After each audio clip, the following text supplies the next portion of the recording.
Hi అండి, welcome back to my channel. నేను మీ శివకుమారి. ఈరోజు వీడియోలో ఇప్పీ నూడిల్స్ చాలా టేస్టీగా ఎలా రెడీ చేసుకోవాలో చూసేద్దాము. ఇవి నేనైతే ఇప్పీ తీసుకున్నానండి. లేదంటే మీ దగ్గర ఆటావి గోధుమ పిండితో ఉన్న మిల్లెట్స్తో ఉన్న నూడిల్స్ కూడా తీసుకోవచ్చు. సో వీటిని హెల్తీగా చేసేద్దాం. వెజిటేబుల్స్ వేసి, ఇవి నూడిల్స్ ఎక్కువ తినకూడదు అంటారు కాబట్టి మనం వెజిటేబుల్స్ వేసి ఎప్పుడో ఒకసారి చేసుకుంటే తినొచ్చు అనమాట. మేము తినేసి దగ్గర 3 మంత్స్ అలా అవుతుంది. సో ఇప్పుడైతే నేను చేశాను. ఒక అడల్పాటి గిన్నె తీసుకుని ఒక 2 స్పూన్స్ వరకు నెయ్యి వేసుకోండి. నెయ్యి ఫ్లేవర్ చాలా బాగుంటుంది. మీ దగ్గర ఏవైతే వెజిటేబుల్స్ అవైలబుల్గా ఉన్నాయో మీరు ఏం తింటారో అవి యాడ్ చేసుకోవచ్చు.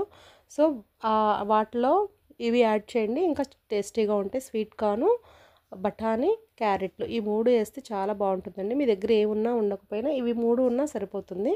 కొంచెం కరివేపాకు వేసుకొని కొంచెంసేపు వేగనివ్వండి. ఈ గీలో ఫ్రై అయితే కొంచెం టేస్ట్ బాగుంటుంది.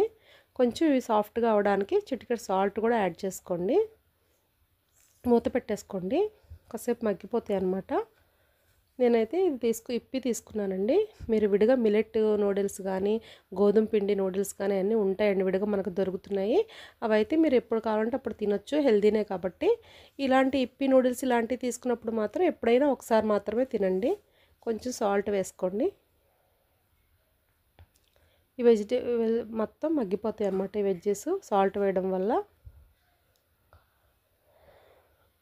ఇప్పుడు వాటర్ తీసుకోండి, కొలత ప్రకారం తీసుకోండి. మీరు ఎంత తీసుకుంటున్నారో నూడిల్స్ దాని ప్రకారం కొలిచి తీసుకోండి. ఇవి నీళ్ళన్నీ బాగా బాయిల్ అయిన తర్వాత ఇప్పుడు నూడిల్స్ వేసేసుకుందాము. ఇవి బ్రేక్ చేసి వేసుకోండి కావాలంటే, లేదు బారుగా కావాలి అనుకుంటే బ్రేక్ చేయకుండా అయినా వేసుకోవచ్చు. తర్వాత మసాలా వేసేసుకుందాము. మొత్తం ప్యాకెట్స్ అని చింపుకొని ఒక గిన్నెలోకి వేసుకుందాము. అప్పుడు ఈవెన్గా కలుస్తుంది అనమాట. ఒక్కోటి వేస్తూ ఉంటే మళ్ళీ వెనక్కి వచ్చేది అది ఇది అలా కంటే ఇలా ముందుగా తీసేసుకుని పెట్టుకొని ఒకేసారి వేసుకోండి, తిప్పుకోండి అంతా కలిసేలాగా. జ్యూసీగా కావాలనుకునే వాళ్ళు ఒక గ్లాస్ ఎక్కువ పోసుకోండి వాటరు, లేదు డ్రైగా కావాలనుకునే వాళ్ళు కొలిచి తీసుకోండి సరిపోతుంది. మొత్తం మనకి నూడిల్స్ అంతా ఉడికిపోయే వరకు తిప్పుతూ ఉండండి, అడుగు పట్టకుండా. మొత్తం దగ్గరికి అయిపోయిన తర్వాత దింపేసుకోవడమేనండి, చాలా బాగుంటుంది. మనకు అయిపోయింది కదా, అంతేనండి. చాలా సింపుల్గా చేసుకోవచ్చు, టేస్టీగా కూడా ఉంటాయి. మీరు కూడా ఒకసారి ఇలా వెజిటేబుల్స్ వేసి గీతో ట్రై చేయండి, చాలా అంటే చాలా బాగుంటుంది. మీ పిల్లలకి మీకు అందరికీ నచ్చుతుంది. ఈ వీడియో కనుక మీకు నచ్చితే లైక్ చేయండి, షేర్ చేయండి, సబ్స్క్రైబ్ చేసుకోండి. ఇలాంటి మరిన్ని ఇంట్రెస్టింగ్ వీడియోస్ కోసం నా ఛానల్ అయితే ఫాలో అవ్వండి.